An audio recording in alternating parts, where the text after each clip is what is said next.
Seorang dengan gangguan jiwa mampu membuat polisi kalang kabut dengan aksi brutalnya yang bisa melanjutkan kejahatannya meskipun orang itu sedang dalam penjara.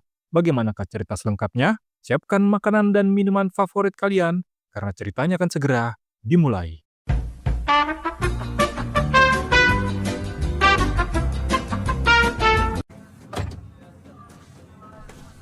Hung Ho when he loaded the cargo. Cerita diawali dari penemuan mayat wanita yang ditemukan oleh seorang supir truk bermuatan kayu di mana penyebabnya belum diketahui, tapi kita diperkenalkan pada pria bernama Jack, seorang polisi yang ditugaskan untuk menyelidiki kasus ini. Sementara itu di sisi lain kita diperlihatkan pada seorang pria botak bernama Kuncoro yang berhasil mencebak om-om hidung belang untuk memeras seluruh rekeningnya dengan menggunakan mantan remaja problematik yang berhasil diselamatkannya dari jeratan hukum. Highlighted by your previous convictions. Si Kuncoro yang kesal melihat semakin banyak kasus prostitusi pada remaja, sehingga dia pun berinisiatif untuk membasmi om-om pemburu wanita dengan mengkebiri korbannya atau melepaskan sang biji dari tempatnya yang dirasanya bisa mengurangi pelaku kejahatan karena menurut pengalamannya sebagai penegak hukum, penjahat tidak akan berhenti jika tidak ada efek jera. Ini Sarah, remaja yang dijadikan umpan si Kuncoro sedang menunggu target selanjutnya, yaitu pria berumur 30 tahun, tapi sepertinya si calon korban tidak hadir. Dia pun memutuskan untuk pulang, tapi saat akan pergi, si Kuncoro yang datang menjemput orang yang dianggapnya anak ternyata menurut sepengetahuan si pelayan dia telah pergi beberapa menit lalu. Tapi berkat alat pelacak yang digunakan si Sarah terkoneksi dengan laptopnya sehingga ketemulah letak posisi si Sarah yang tidak jauh dari tempat sebelumnya. Si Kuncoro yang panik dan tidak fokus melihat jalanan sambil memperhatikan arah dari si penculik tanpa disadarinya. Karena kesalahannya itu terkuak siapa sebenarnya pria botak ini. Kuncoro Del Cooper adalah seorang mantan hakim baik yang mundur dari jabatannya karena keluarganya dibantai habis oleh seorang pedofil brutal dan Pak Tua ini dulunya adalah orang yang kebetulan selalu menjadi hakim di kantor si Jack. Oleh karena itu, si Kuncoro pun mencari terus orang yang membantai keluarganya dengan menggunakan si Sarah sebagai umpannya. Dan si Jack ingat akan kasus wanita tempo lalu yang belum terungkap, akhirnya mendapat petunjuk dari si Kuncoro yang secara tidak sengaja melaporkan kejadian yang sama dengan korban seorang wanita. Berhubung alat pelacak si Sarah masih aktif, mereka pun segera pergi ke titik terakhir. Dari hasil pemantauan, akhirnya didapati sebuah rumah mewah terletak jauh dari pemukiman. Si Jack yang sudah masuk ke dalam melihat seisi rumah bersih yang sepertinya orang yang tinggal di sini seorang perfeksionis. Tidak lama kemudian si Jack mendengar musik di bawah tanah di ruangan tersembunyi itu. Ternyata disitulah seluruh tawanan wanita yang diculik dan kita diperlihatkan pada sosok pelaku yang sedang menikmati hasil tangkapannya hari ini.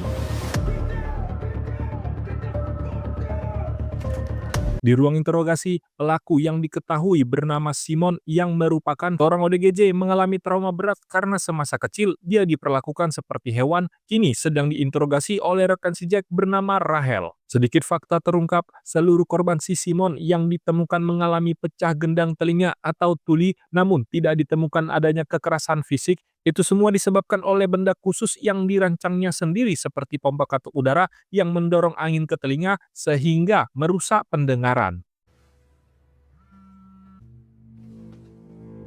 Di keesokan harinya, si Jack yang tertidur nyenyak karena kelelahan tiba-tiba terkejut membaca berita kalau 6 polisi terbaik yang ditugaskan menyelidiki rumah si Simon meninggal dunia akibat perangkap gas beracun.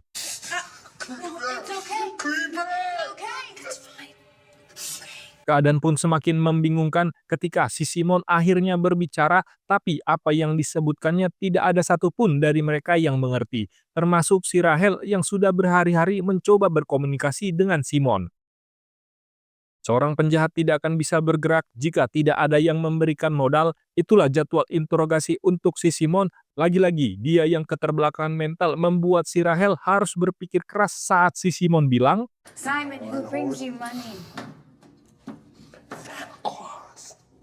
Tapi sampai sekarang pihak polisi pun belum bisa mengungkap motif di balik itu dan mereka juga belum bisa memvonis karena bukti untuk menjerat si Simon belum cukup lengkap, ditambah mereka juga kesulitan menggali informasi karena kondisi si Simon. Akhirnya keadaan semakin panas dan mencekam ketika salah satu anggota polisi di bidang cyber security meninggal dunia saat akan pulang ke rumah tepat di mobilnya. Siapa sangka diam-diam seseorang telah memasang bom di mobilnya sebagai bentuk perlawanan bahwa si tersangka yang sebenarnya masih berkeliaran di luar sana. Si Jack yang punya cara tersendiri pun akhirnya sadar bahwa selama ini orang yang mereka tangkap bukanlah pelaku sebenarnya. Di saat mereka fokus menangkap si Simon yang mengalami gangguan mental, si tersangka bebas berkeliaran di luar sembari merancang jebakan demi jebakan. Si Jack yang tadinya bisa bernapas lega karena pelakunya sudah tertangkap, tapi kini harinya justru semakin memburuk. Untuk itu, dia pun berkonsultasi pada si Kuncoro, mengingat dia adalah seorang hakim jujur yang punya banyak pengalaman di bidang kriminal.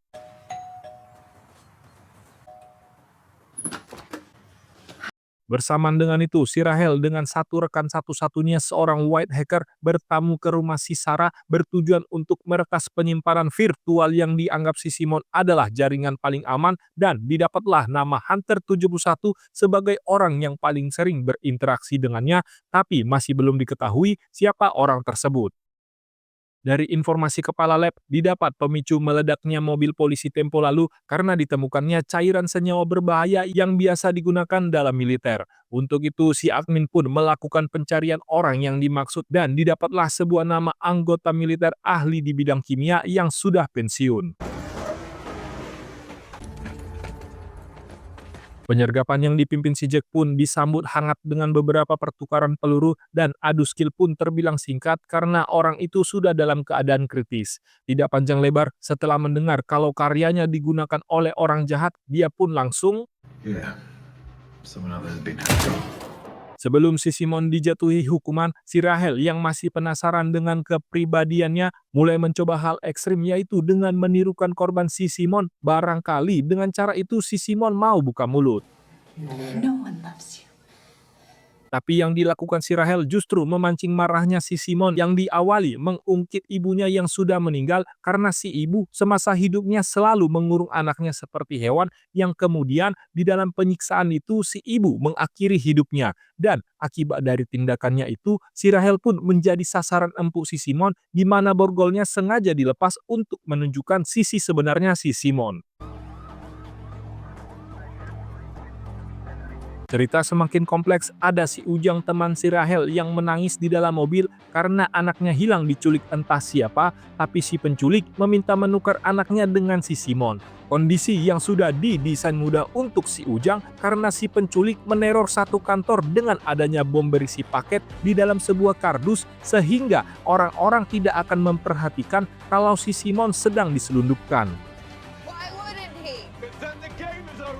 Berbanding terbalik dengan si Jack yang mendengar kabar itu langsung paham ketika itu semua adalah akal-akalan si penculik supaya rekannya bisa lolos tanpa ada yang menyadari. Bermodal seragam, si Ujang berhasil membawa si Simon ke tempat yang sudah ditentukan. Dan polisi masih sibuk menurunkan tim anti-bom untuk menjinakkan kardus mencurigakan yang disamarkan pengirimnya adalah si Jack untuk si Rahel, tapi begitu dibuka, siapa sangka mereka selama ini dipermainkan oleh orang yang tidak diketahui siapa dan si Jack pun merasa tidak berdaya seolah-olah dalam permainan ini dia sama sekali tidak bisa membaca pola dari si penjahat yang terbilang random dan membingungkan. Karena mereka sangat minim informasi tentang si Simon di mana identitasnya pun terbatas, untuk itu si Jack menelusuri jejak kedua orang tua dan yang mereka dapat adalah si ibu yang dulunya adalah seorang pekerja tekstil, akhirnya mendapat titik terang bahwa siapa sangka ayah dari si Simon adalah pemilik gedung tempat pabrik itu disewa. Patching it through. Dan kebetulannya lagi, orang yang mereka cari adalah sosok yang pernah ditabrak si Kuncoro saat dia mengejar si Sarah. Dari admin operator, sebuah nama pun muncul yaitu Meg Gorven adalah seorang dosen yang mengajar di kampus dan tinggal di sana.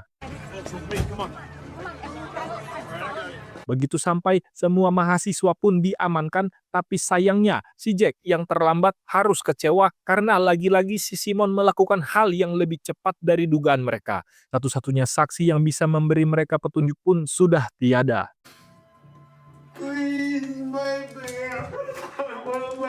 Misteri semakin dalam. Seorang ODGJ mampu melakukan hal di luar batas kemampuan orang normal dan tidak ada satupun dari mereka yang bisa mendapatkan petunjuk lebih untuk membawa si Simon ke ranah pengadilan. Untuk pertama kalinya, si Simon pun berbicara. No bear, no bodies. Lagi dan lagi, di hari yang santai, tiba-tiba si Sarah hilang. Diculik orang yang diduga pelakunya adalah si Simon. Bukti semakin kuat terlihat dari layar komputer bahwa si Simon memberikan virus spam sebagai bentuk ancaman. Setelah kejadian itu, si Kuncoro pun melapor dan terlihat 3 orang sedang bingung dipermainkan oleh satu ODGJ, di mana si Kuncoro mengira pelakunya adalah si Simon, tapi orang yang dimaksud sudah dalam penjara tepat saat di mana si Sarah sedang hilang. Untuk pertama kalinya sebelum dipindahkan, si Simon dipertontonkan ke publik dan dia pun berbicara seperti halnya orang normal. It's way too ugly. Karena kasusnya terbilang sulit, sehingga dia pun akan dilimpahkan ke penjara yang lebih super ketat dan di sana tidak akan ada satupun napi yang bisa berbohong. Di sisi lain, si Kuncoro yang sadar kalau si Simon akan dibawa dengan mobil pribadi, tiba-tiba sebuah plot twist pun ditunjukkan. Di saat si Kuncoro tidak ingin melepaskan begitu saja incarannya, tiba-tiba tanpa disadarinya, seseorang dari belakang datang melumpuhkan dirinya.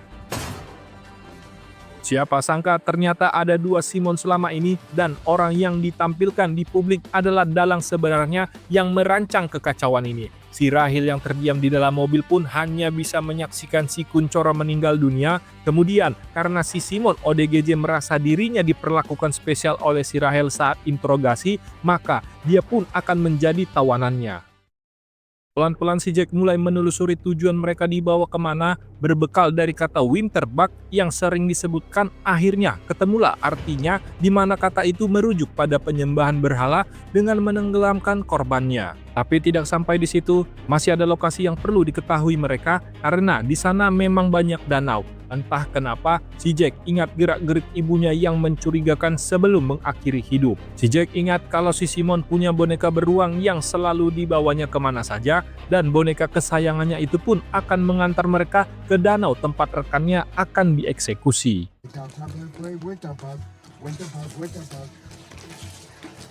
Mereka harus cepat sebab 2 ODGJ ini sedang menikmati prosesi acaranya dengan melumuri targetnya pakai bensin sebelum si Rahel hangus terbakar dan masuk ke dalam danau.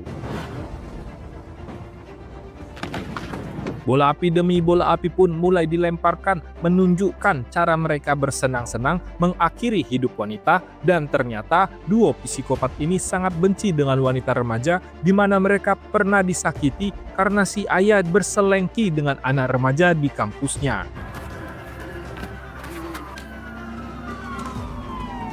Singkat cerita, saat si Simon akan mengeksekusi si Rahel, tiba-tiba dari kejauhan dia mendengar suara kembarannya yang minta tolong.